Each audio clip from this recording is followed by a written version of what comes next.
Matchday live on LUTV with NordVPN.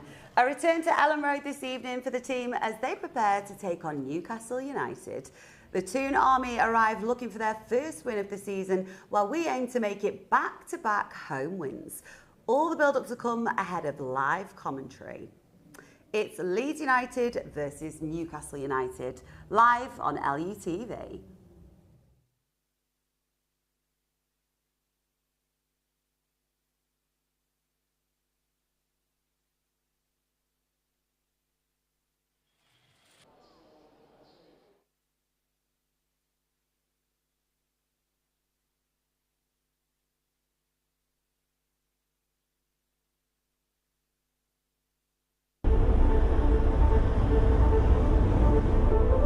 How it feels to play for Leeds is, I'd say emotional. 責任、誇り。Enorme. One word, it's tough. Proud. For me, amazing. That's it. Een gepassioneerde club. So one club city, and everywhere you go, you're made aware of that, and that's a really proud thing to be a part of. Being in Leeds, you can already feel it walking down the road. Unique. Can I take two? Famille traditionnelle. Just excited for the journey this year. Redo. Let it begin. It's hard to put into words how we actually feel. You get goosebumps every time. Special, I'd say, yeah. Home. Electric, yeah. Yeah, it's amazing. Every game.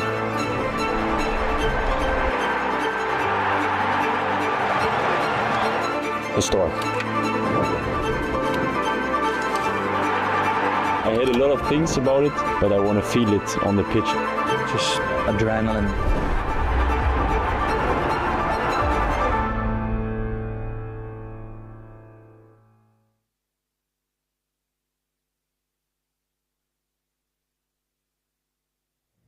And tonight we welcome into the studio former Leeds United women's captain, Bridie Hannon, and making his LUTV debut, we have former Leeds United striker, Kamar Roof. What an absolute treat this is. Also another debut that you might have spotted, the brand spanking new desk. What do we think? I like it. It's different, very formal, but I like it. Bridie has bought new trousers for today though, and she's very upset that she couldn't show them off. Like, don't worry, I'm not going to make you stand up and show them off. But I love it, I'm a big fan. Look, Kamar, it is lovely to see you. How are you? How is it being back here? I know it's a strange feeling, but really nice. Just bumping into fans outside the stadium. It's a warm feeling, and I like the respect. It's amazing. Yeah, it felt like a proper throwback when I saw you outside. I was a bodyguard at one point. Yeah, security. What are you up to? What's going on? So right now I'm just training at Derby, getting my fitness up, and then just seeing what happens. Obviously, when the window closes, hopefully get a team sooner rather than later. But I'm looking to get back into it. I can't wait. And what about in your personal life? Personal life, so I've been working on a journal to help players develop their game mentally mainly, and it keeps them on target to what they want to do, and it breaks down their development. So it's something positive that I'm doing, and I'm looking forward to seeing the progress for other players. That is incredible. You're busy, man. Yeah. Keeping myself busy. Also, it's a good distraction as well. So I'm not overthinking things on the pitch, which is good for me. What have you made of the Leeds United start to the season, Kamar? It's been a tough start. Everton, obviously, Leeds got the win, which was important. Atmosphere was very good. And then the Arsenal game, it is what it is. It's Arsenal. We dust ourselves down and go again for this one. So I'm looking forward to this game. We're going to look ahead to this game very shortly. But first, Kamar, I've got to ask you, you caused a bit of a stir online when you said, and I quote, Rangers are a bigger club than Leeds United. Would you like to rectify that, or do you stand by it? No, it was a setup. I didn't want to sit on the fence, but no, both clubs are massive. Obviously, they're in different leagues, different countries, so it's hard to compare. They've got a lot of similarities, and probably why the owners have got are in charge in both of them. So this place is special for me, and it was not said with disrespect. I heard Leeds United bigger, didn't you, Bridie? I did. Yes, I did. Well, this is a huge game here at Elland Road tonight, and we know what a fortress this place is. How are you viewing this one, Bridie? I'm excited. I wasn't able to make it for the Everton game, so I'm super excited to be here today. But obviously we've had a couple of back-to-back defeats. I think, listen, we wasn't expected to get anything from the Arsenal match. Last week was disappointing, obviously against Sheffield Wednesday. It's obviously not a priority for us, is the cup. You know, the league is very much important to us in terms of survival, but, you know, it's a big game today and, you know, hopefully we'll get the 3 points. But I think for me, it's not necessarily even about the result today, which is quite strange to say. It's more about the performance. I think we know how well Leeds can play, and I don't think we showcased that against Sheffield Wednesday. But we also know how well Newcastle can play, and they showed that, didn't they, Kamara, against Liverpool. They have their fair share of injury issues and also, obviously, the Isak issue that's going on. What kind of game are you expecting from them here today at Elland Road? I think they're going to bring their normal style, counter-attacking. They've got a lot of pace up front, a lot of movement, very fluid with it. So I think Leeds might have to adjust a bit to that, be a bit more solid, kind of respect Newcastle's strengths, but still play their own game at the same time. So it's going to be a good matchup. I think that's something we've spoken about a lot, isn't it, Bridie? That Daniel Farke, very much, he has his game plan, but in the Premier League, adapting is going to be crucial, isn't it? Yeah, I think so. I mean, as fans, you know, we like to see Leeds United with the fair share of possession, lots of chances and things like that. I think you could call it naivety against Arsenal, I'm not sure, but I think we do, like Kamar says, we need to adapt our style a little bit, and for me, we need to think defensive first. Let's be hard to beat, let's be resilient, and that doesn't mean necessarily putting 11 players behind the ball and parking the bus, because that's not an attractive way of football, but we've got to stay in the game as long as possible. If we need to make changes later on, then so be it. But I think today, and I know it sounds really obvious, but you know, if and when we do get our opportunities, we've got to put them in the back of the net, because this could be a game today where we might only get 1 or 2 chances, but we have to take them, and we can. I think we've got to be brave when we're attacking, and what I mean by that is, and taking risks. So if it means taking a shot from 40 yards, if it means taking a player on, you know, let's not go backwards. And you know, how many times have we seen it in the past where we've been in a really good position and then the next thing our keeper's got the ball, and it's like, come on, you know, these kind of games we're going to have to take risks. Well, look, we're going to talk about team news very shortly, but Kamar, obviously the transfer window is drawing to a close very shortly. What areas do you think Leeds United need to be looking to add in the last few days? Well, I'm hearing the fans and they're screaming out for a number 9, which I think many clubs are screaming out for that. And again, the whole Isak situation, I think a lot of teams are waiting for that to go through, if it is going to happen or not. So yeah, probably the number 9. You can never go wrong with that position. And we've heard Daniel Farke, even in his press conference this week, Bridie was talking about how important it is to have a number of players in each role, healthy competition, because it only takes, as you know, 1 injury. Sorry to bring it up, but it only takes one. But that's all it takes, doesn't it? Yeah, it does. You need strength and depth, and we've talked about the fact that Newcastle have got injuries, but they can put replacements in like for like, and they've got the ability to do that, and obviously financially, you know, very, very big club. I think for me, I think we missed that number 10. I think, you know, when you think back to Pablo Hernandez, you know, he had the flair, didn't he? He could pull the strings, he had a killer pass, scored some great goals. You'll probably be able to back me up. I mean, it must have been amazing playing with him behind you. Yeah, very intelligent. So I think we need a number 10 personally. Well, let's talk team news for today then, shall we? In terms of changes from that game against Arsenal, Sean Longstaff comes in for Altanaka. Given that he's now facing his former club, Bridie, he's going to be fired up for this one, isn't he? Yeah, I mean, he's got nothing to prove against Newcastle, has he? He's been a fantastic servant for them, boyhood club. You know, I think the fans will give him a decent reception. There might be a few boos here and there, but I think overall, you know, they love him. That when you play against your old team, it always gives you that bit between your teeth where you want to play well, and you know, you want to showcase what you're all about, and you know, where better to do it than Elland Road in front of your own fans. So it's going to be a tough game for him, don't get me wrong, but you know, his work rate, his ethic, you know, he's got his height, you know, that'll hopefully play a big part in today's game as well. And Matchday comes in for Joel Peru. Kamar, do you think that's the right call? I think so, yeah, especially with this team. Leeds might have to hold the line a bit and be a bit more compact, and then need that outlet. And I think he can give you that. He can run in behind, he can hold the ball up. So it'd be good to see him against this Newcastle team. Look, Bridie, we heard Daniel Farke, and we will hear from him very shortly actually, but we heard him talking about the way Newcastle played against Liverpool, and he referenced the fact that actually he thought they were the better team across the full game. What is his approach realistically going to be today? Because this is tough opposition. Yeah, back 11, everybody on the line. I'm joking.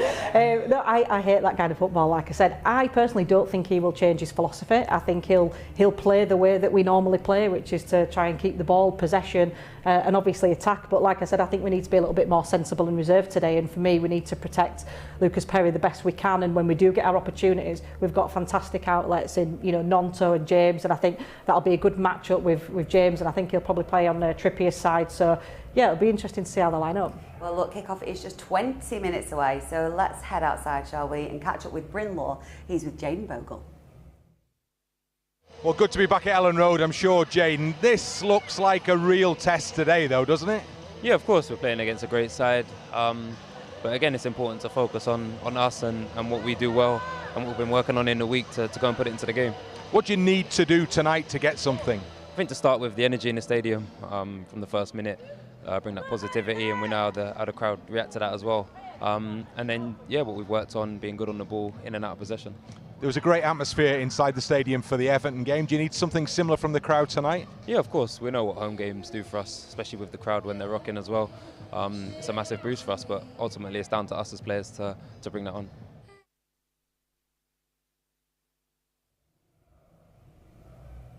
Bridie, we heard both Bryn and Jaden reference the Elland Road factor. How important is that atmosphere that we can already hear going to be today? I think this is going to be the key to our survival this year. I think it's going to get us an extra few points this season, which could prove crucial. I mean, we saw Gary Neville on Sky. I don't know if you saw that, where he was like, I don't want to play in front. I wouldn't want to play in front of these fans. I think he didn't want us to see it. Exactly. Yeah, he didn't want us to. But I loved that. But we make it intimidating for these teams to come to. And I think this is why it's so important that we get behind the players, and especially in the first few minutes. Let's give them something to cheer about. Let's play to the best of our ability. And these fans will always get behind you. Bridges says it all the time. But when the players work hard and they're putting in the effort, and if we don't get the result today, do you know what?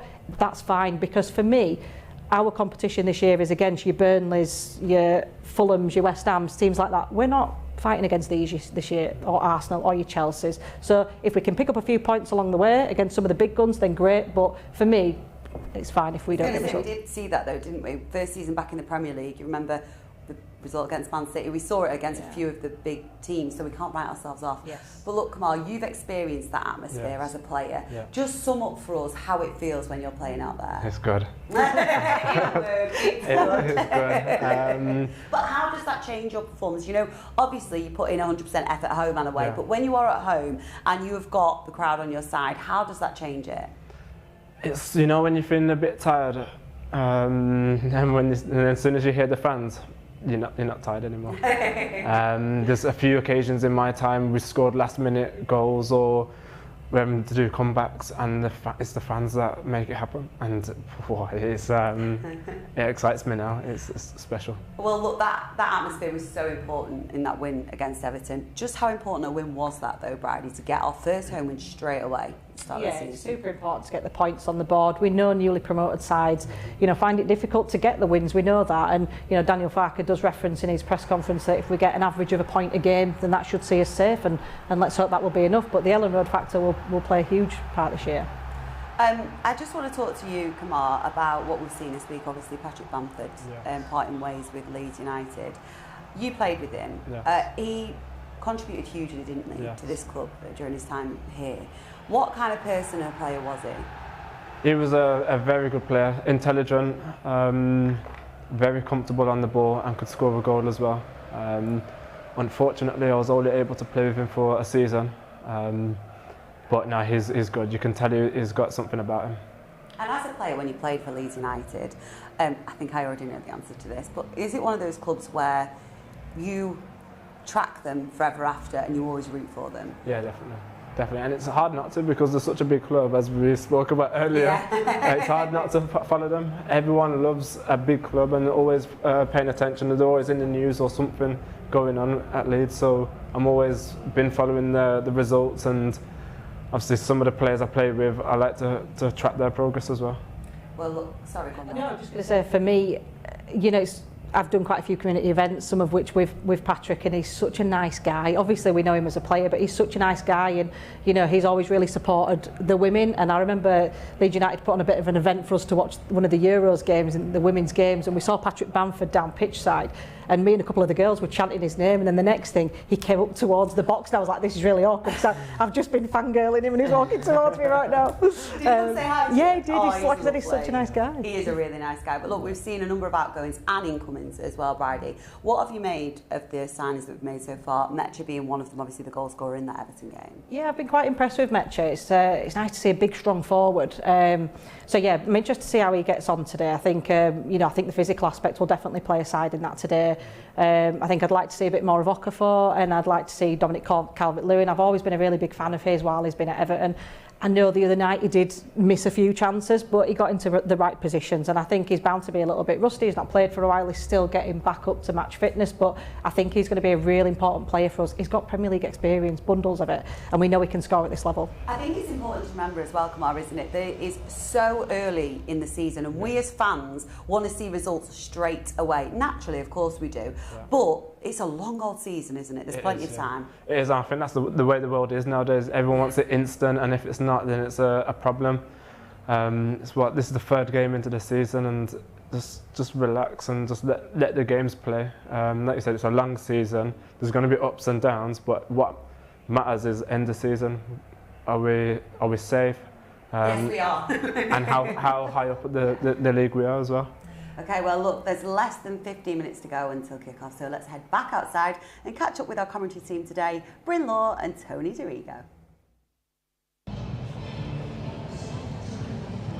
So there's the Leeds United players looking forward to the next Premier League instalment here at Elland Road. Promises to be a really difficult game against Newcastle. We'll look at them in a moment. Let's talk about the Leeds team first though. What do you think, Tony? With Nemecha coming in, I think that's quite an important change, simply because the physicality that Newcastle offer, and at the back, at centre half, you look at the likes of Dan Burn, you know, he could go and win everything in the air. Well, we've got to stop that. We've got to stop the ball coming back to us. So someone like Mecha, physicality there, I think that will certainly be a help. It's a big one for Sean Longstaff, isn't it? He should know pretty much plenty about the opposition. I'm sure he does, and I think it's making sure you play the game, not the occasion, because I'm sure he would love to show what he's all about. But I think he's been there and seen it and done it. They know what he's like. He knows them. But certainly for him, in front of the Elland Road faithful, I think it'd be great to put on a performance. Well, we had a fantastic atmosphere inside this place for the Everton game. It would be great to replicate that, wouldn't it? Does that help the players? It really does, and I'm sure they will. I think we know, everyone knows, that this season at Elland Road is going to be so important, that this place is a fortress, that the crowd really get behind the team. At the same time, the team have to give something to the crowd, but the noise in that first game was exceptional. It was incredible. And if we can keep that kind of noise off the pitch and that pace on the pitch that we played against Everton, we've got a great chance. There you go. We're looking forward to seeing Leeds United in Premier League action here again with the visit of Newcastle.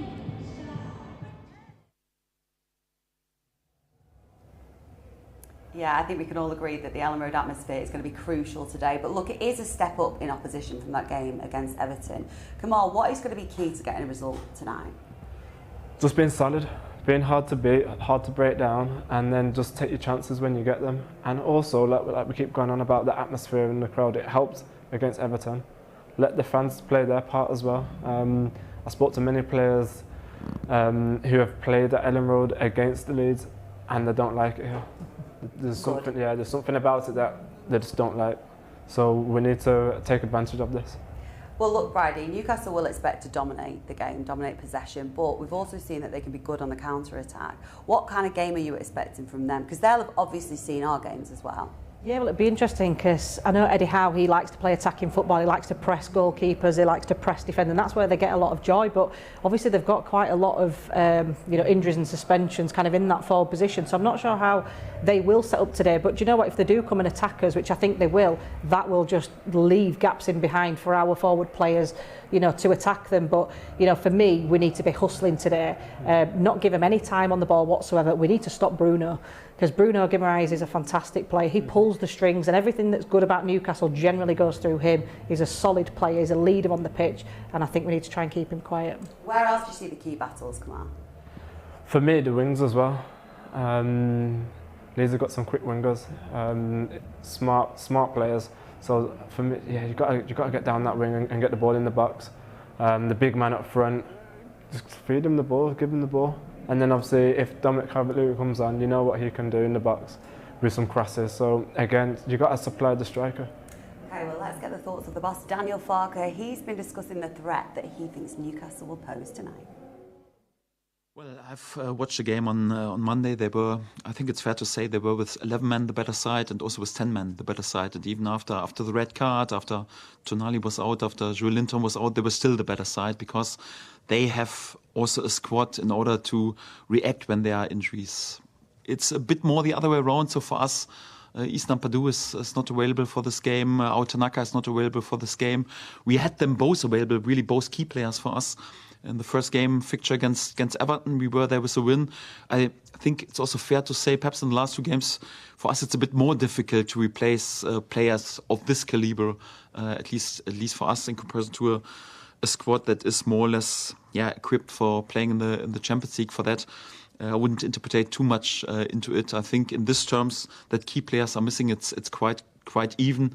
For us, perhaps even a bit more difficult to replace our key players in comparison to the Newcastle squad, but sometimes you can't choose, and for that we accept this as well, and we go with what we've got for this game and try to win as many points as possible. Everyone wishes for a dream start, and you come in after such a long break and then you score the winner and yet the chances to do it. Everyone is already singing his name, but football is not like dreamland, so sometimes you have to work for it, and I was quite pleased with this. I think 40 minutes under his belt. He had a long summer break, then more or less 6 weeks of just individual training. And right now he's since 12 days in team training. And you can see him growing more or less from day to day. So first of all, we built up his fitness to be also resilient against injury. So he was taking part in all our team training sessions, but we forced him also to do some additional work and a little mini preseason for him. But I think this 40 minutes were pretty important also for him to have this under his belt. And I quite like that he showed straight away his instinct to be exactly there where a striker should be. And I wouldn't judge it in any way negative that he missed the chances. Of course, it would have been a dream start for him if he would have scored the goal. It was a bit more the other way around because he missed a few chances and also the penalty. But for me, it's more like when it comes down to the really important games, and these are the games on Premier League level, we want to have him really fit. Of course, the international break will also help him because it's 2 more weeks of training. But also right now, I see him capable of playing a few minutes, because what I like that even in his first appearance after such a long time, he showed the striker instinct and was 3-4 times already in the situation where he can score. So this is something that you have to have as a striker, and he's blessed with this. You can't learn this instinct to know where you have to be, where there is more or less the crunch time area, and I was glad that he was there and had the chances. Yes, we'll be even more happy if he puts them to bed anyhow, and I'm pretty sure when he gains full fitness, he has the capability also to do this, and then he will prove that he's a very important player for us. Elland Road is well and truly in full voice, and with just minutes to go until kick-off, it is time, both of you, for your score predictions. I'm going to start with you, Kamal, given that it's your debut. I'm going 1-0 win. 1-0 to Leeds. Why are you not surprised? No, for a minute I thought you meant Newcastle. I was like, no, Kamal, this is LUTV. 1-0. 1-0, we'll take that. Friday? I'm going 1-1. Because Newcastle haven't won in 10 games, so if we're going to play and get a result at any point, I think it's today. Do you know what? I'd take a point, to be honest. But 3 would be nicer, so thanks for that. Thanks for the optimism, Kamal. You can come again. Right, it is time to hand you over now to your commentary team for this evening. It is Tony Dorigo. But first, Bryn Law.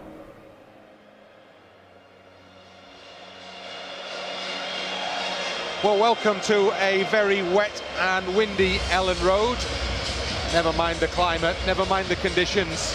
What we are sure to get here, I think, is what you might describe as a red-hot Premier League fixture. 2 relatively local rivals. It's all things are relative in terms of Newcastle, isn't it?